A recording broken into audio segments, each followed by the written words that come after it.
પ્રમાણે આજે મારા પિતાશ્રી અને મારા બહેનશ્રીની સ્મૃતિમાં સ્પર્ધા છે।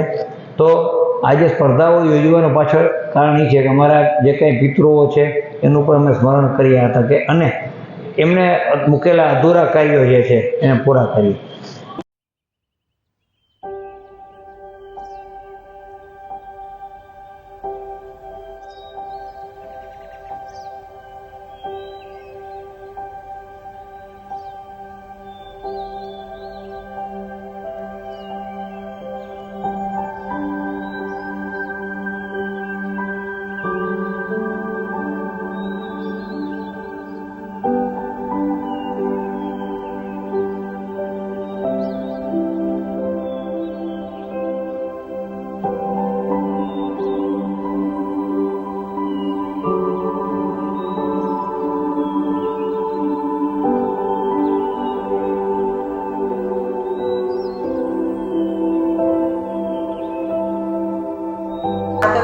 હૃદયપૂર્વક સંસ્થા અને શાળા પરિવાર વતી હાર્દિક આભાર માનું છું। નમસ્તે।